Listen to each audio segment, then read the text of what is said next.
lectures. Today's lecture is on part 2 of types of microorganisms. The lectures are being presented by Microbiology Biological Sciences. Kindly subscribe to our channel to get more of the such videos on lectures on microbiology related topics. If you have any question, kindly feel free to types of microorganisms. This lecture we are going to give an overview on types of microorganisms including fungi, protozoa, algae, viruses, and multicellular animal parasites. Fungi. Fungi are classified under eukaryotes, organisms whose cells have distinct nucleus containing the cell's genetic material, that's the DNA. They are surrounded by the nuclear membrane. Fungi may be unicellular or multicellular. Large multicellular fungi, such as mushroom, may look somewhat like plants, but unlike plants, fungi cannot carry out photosynthesis. True fungi have cell walls composed mainly of chitin. The unicellular fungi used are oval microorganisms that are larger than bacteria. Most are typical fungi. They form visible masses called mycelia, composed of long filaments, that's hyphal, that branch and intertwine.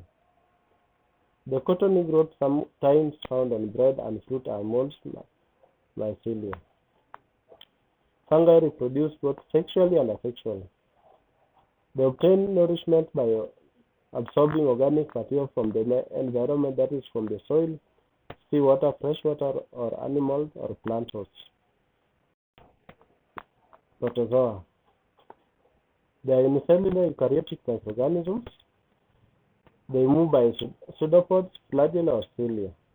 Amoeba move by using extensions of their cytoplasm called pseudopods, that's false feet. Other protozoa have long flagella or numerous short appendages for locomotion called cilia. Protozoa have a variety of shapes and live either as free entities or as parasites. Organisms that derive nutrients from living hosts that absorb or ingest organic compost from the environment. Some, such as Euglena, are photosynthetic, use light as a source of energy and carbon dioxide as their main source of carbon to produce sugars. Protozoa can reproduce sexually or asexually. Algae.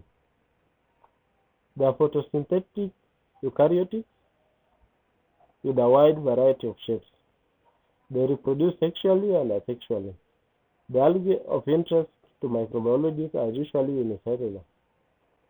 Their cell walls are mostly composed of cellulose. Algae are abundant in fresh and salt water, soil, and in association with plants. As photosynthesizers, algae need light, water, and carbon dioxide for food production and growth. As a result of photosynthesis, algae produce oxygen and carbon dioxide that are utilized by other organisms, including animals, thus help in balance of nature.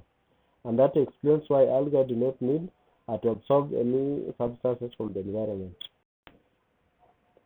Viruses. Viruses are very different from other microbial groups.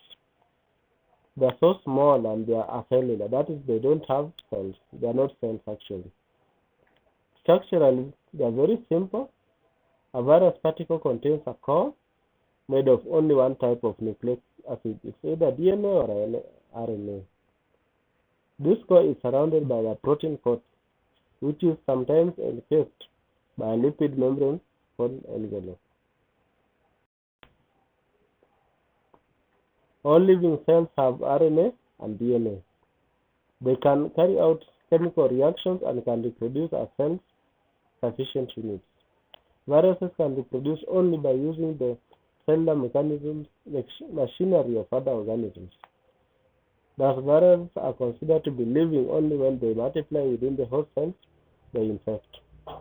In this sense, viruses are parasites of other forms of life. On the other hand, viruses are not considered to be living because they are inert outside the living host. Multicellular animal parasites. Although multicellular animal parasites are not strictly microorganisms, They are of importance to microbiology. Animal parasites and eukaryotes. There are two major groups of parasitic worms, that is the flatworm and the roundworm, collectively called helminths. During some stages of the life cycle, helminths are microscopic in size. That's why we consider it in microbiology.